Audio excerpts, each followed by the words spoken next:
So how much do you need to have in assets in order to have a trust or revocable trust? Hi, I'm Claire Yanowitz at the Yanowitz Law Firm, where we help protect what matters most. We've been setting up wills and trusts for clients now for 29 years. Okay, let's get started. One of the most common questions I get from clients is, how much do I need to have in assets before I should consider having a revocable trust?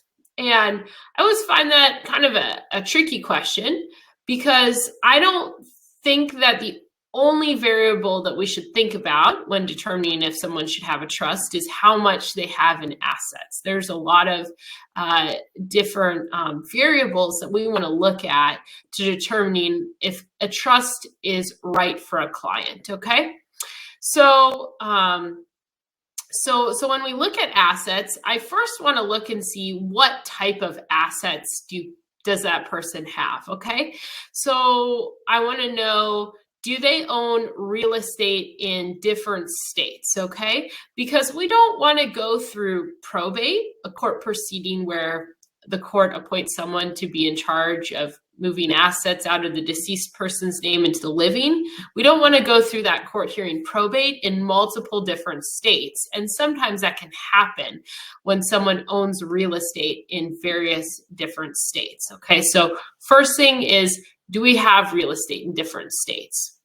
And then I also look and see, do we have like businesses? Okay, because if someone goes through probate, there's oftentimes a lag time before we can get someone appointed to be in charge of the estate. Usually there's a couple month waiting period. Okay, and so if I'm talking to a business owner, someone who owns some businesses, and they die, the businesses don't stop when someone dies. Okay, and if we are at a standstill because we're waiting to have probate happen, that can create a problem with businesses. Okay, so that's another thing that I look at with types of assets.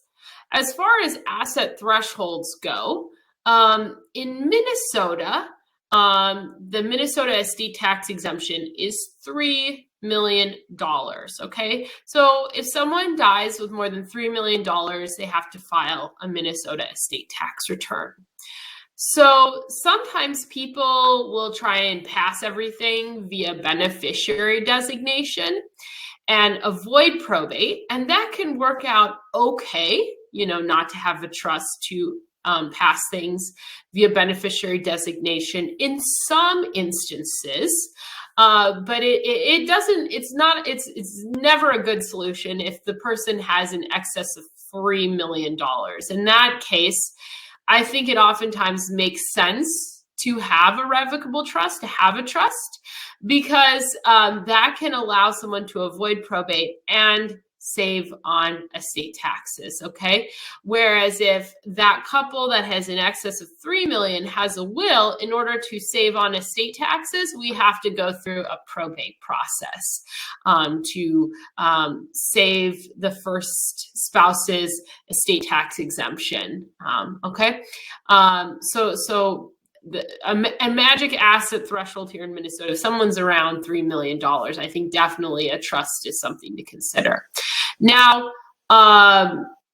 if I'm talking to a client who is very, very sick, in order to avoid probate, you have to put your assets in the trust. And so if someone's really sick, they may not have time to put the assets in a revocable trust. So even if they're really high net worth, we still may just end up going with a will because we don't have the time to fund the trust to avoid probate. So in that instance, maybe we just do the will fashion. Okay. So those are various different things to consider. I find that I look at the age of the client that I'm talking to, because trusts have a double function. They avoid probate, but they're also very helpful in the event someone becomes incapacitated. And the older we are, the older we age, the threat of incapacity becomes greater.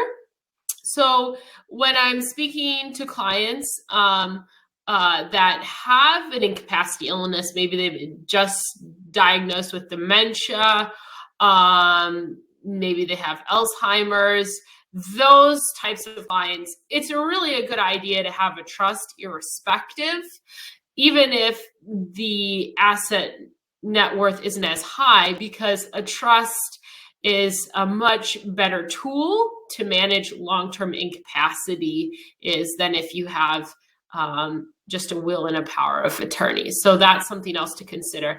However, if I'm talking to a very young client, maybe the client's 30, 28, something like that, just young kids, want to get a plan in place in case they were to die, and the threat of incapacity is not as great, a younger client sometimes will opt more for a will plan because trust estate plans cost a bit more than will estate plans. So they just want to save the cost, get a good plan in place, but they're not as concerned about becoming incapacitated. Another common question I get is, well, if I start with the will plan today, can I just, convert to a trust plan tomorrow? And that is definitely possible. You're able to change from a will plan to a trust plan. But when someone does that, it is not a small change. It's not just adding on a few provisions to your will and turning it into a trust. It's kind of like leveling the construction site and starting over, building that trust plan. So, it requires that I basically redo the client's estate plan. So that's something else to consider when deciding, should I pick a will plan or a trust plan? Oftentimes people who have a will plan, if they live long enough, they'll convert to a trust plan. And when they do that, that can be a major change at that time. So, well, thank you for listening. If you have any questions, feel free to send us a message and we would be happy to answer them. Thank you.